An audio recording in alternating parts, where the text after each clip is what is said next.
नमस्कार सभी धर्मी लोगों का आपके अपने चैनल पर एक बार फिर स्वागत है। मैं लगातार आप लोगों के साथ गीता के ज्ञान की अमृत की बौछार डालते हुए चलूंगा, तो कृपया लगातार मेरे चैनल पर आप बने रहें। महाभारत का युद्ध या अन्य कोई भी युद्ध लोग नहीं चाहते हैं और युद्ध होना भी नहीं चाहिए, लेकिन कुछ ऐसी परिस्थितियां हो जाती है कि काल भी अपना काम करता है।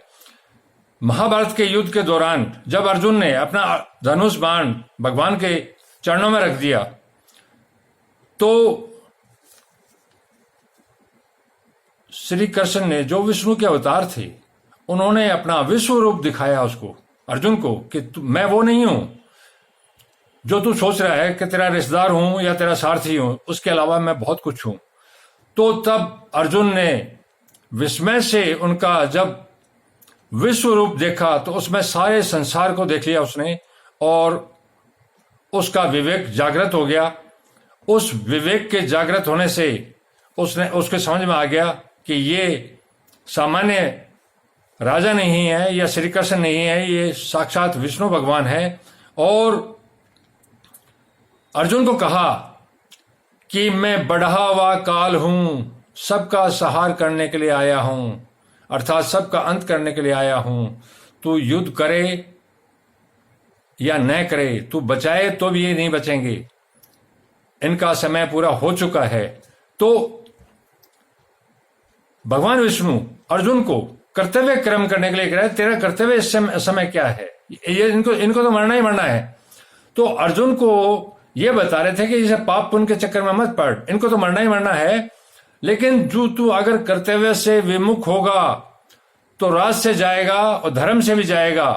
तो धर्म और राज दोनों के रक्षा के लिए अर्जुन को, जो कि भगवान श्री कृष्ण का शिष्य था, यह गीता का उपदेश दिया, जो कि महान संसार का महान उपदेश है, जो साक्षात परमात्मा विष्णु के मुंह से निकला है। तो आप लगातार मेरे साथ बने रहिए और मैं इसी पर लगातार आप लोगों के साथ में गीता के ज्ञान पर चलता रहूंगा। एवं मुक्ता जुन्न संडक्षय रथोपस्थ उपा विसत्तम वृत्सज्जे सशरम चापम शोक सवि ग्रम मानस। अर्थात युद्ध करना संपूर्ण अनर्थों का मूल है। अर्थात सभी जानते हैं कि युद्ध करना सभी तरह के अनर्थों का, सभी तरह का विपत्ति का मूल है। युद्ध करने से यहाँ कुटुंबियों का नाश होगा, परलोक में नरकों की प्राप्ति होगी। यहाँ कुटुंब के लोग मारे जाएंगे और परलोक में नरक मिलेगा। आदि बातों को युक्ति और प्रमाण से कहकर शोक से अत्यंत व्याकुल मन वाले अर्जुन ने युद्ध न करने का पक्का निर्णय कर लिया। जिस रणभूमि में वे हाथ में धनुष लेकर उत्साह के साथ आए थे, उसी रणभूमि में उन्होंने अपने बाएं हाथ में गांडीव धनुष को और दाएं हाथ में बाएं को नीचे रख दिया।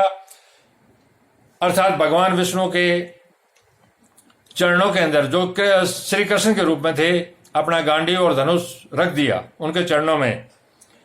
रथ के मध्य भाग में, अर्थात दोनों सेनाओं के देखने के लिए जहां पर खड़े थे, वहीं पर उनके चरणों में शोक मुद्रा से बैठ गए। अर्जुन की ऐसी शोकाकुल अवस्था होने में मुख्य कारण है भगवान का भीष्म और द्रोण के सामने रथ खड़ा करके अर्जुन से कुरुवंशियों को देखने के लिए कहना। अब देखिए, भगवान ने जब अर्जुन ने कहा युद्ध भूमि में कि इन दोनों सेनाओं के बीच में भगवान आप रथ ले चलें, तो श्री कृष्ण भगवान ने, जो कि विष्णु के अवतार थे, जानबूझ के उस रथ को बीच में ले जाके भीष्म और द्रोण के सामने रथ खड़ा कर दिया। इसके पीछे बहुत गहरा उनका सोच था। खड़ा करके अर्जुन से कुरुवंशियों को देखने के लिए कहना और कहा कि देख कुरुवंश के लोगों को, और उनको देखकर अर्जुन के भीतर छिपे हुए मोह का जागृत होना, क्योंकि ये सब कुटुंबी थे, कोई गुरु, कोई किसी तरह के, जो खून का रिश्ता था। जब रथ खड़ा किया तो गुरु भी सामने था और सारे कुटुंब के लोग थे, और उसी समय अर्जुन के मन में परिवार के, कुटुंब के प्रति अपना मोह जागृत हो गया, अर्थात प्यार जागृत था। मोह के जागृत होने पर जो अर्जुन कहते हैं, युद्ध में हमारे कुटुंबी मारे जाएंगे। कुटुंबियों का मरना ही बड़े नुकसान की बात है। दुर्योधन आदि तो लोभ के कारण इस नुकसान की तरफ नहीं देख रहे हैं। अर्थात अर्जुन ने कहा दुर्योधन आदि तो इस नुकसान की तरफ नहीं देख रहे क्योंकि लोभ के कारण वो देख नहीं पा रहे हैं, लेकिन मैं अपने विवेक से ये कह रहा हूं कि ये अनर्थ हो रहा है।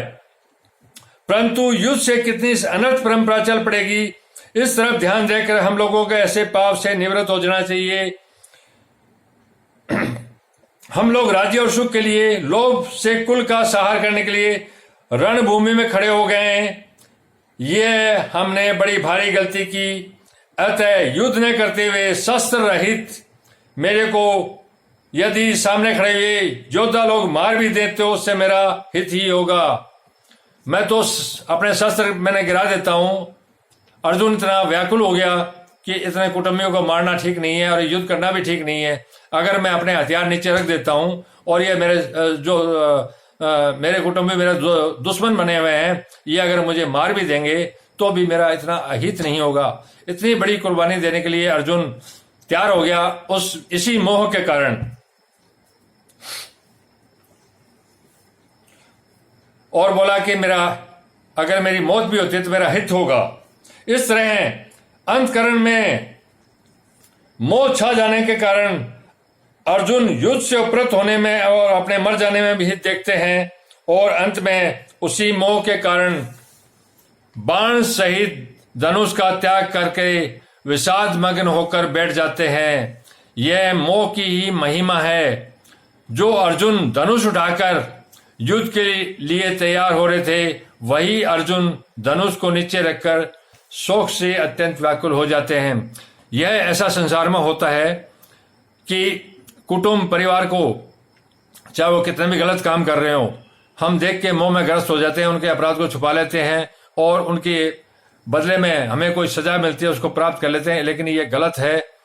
और ये महाभारत का युद्ध अब कोई थोपा नहीं गया था, इसको बहुत सालों तक कोशिश की गई थी कि न हो, ऐसा न हो, लेकिन अनंत भगवान को साक्षात अवतार के रूप में आना पड़ा और बढ़े हुए काल के रूप में, जो उन्होंने स्वयं बताया है अर्जुन को कि मैं बढ़ा हुआ काल हूं और सबको नाश करने के लिए आया हूं, संहार करने के लिए आया हूं। तो ये सारी बातें युद्ध में उसमें हो गई थी, लेकिन युद्ध टालना उस समय एक कर्तव्य था। कर्तव्य ये था कि युद्ध होना जरूरी है और सारे प्रयास हो चुके थे। वो सारे पहले प्रयास हो चुके थे कि युद्ध किसी भी रूप में टल जाए। अर्जुन के साथ श्री कृष्ण ने भी बहुत प्रयास किए, लेकिन यह युद्ध नहीं टला। अब जब युद्ध टला ही नहीं, तब श्री कृष्ण ने अर्जुन को अपने कर्तव्य के लिए गीता का ज्ञान दिया और ज्ञान के द्वारा अर्जुन युद्ध के लिए तैयार हुए। लगातार बने रहिए, मैं आगे चलता रहूंगा। धन्यवाद।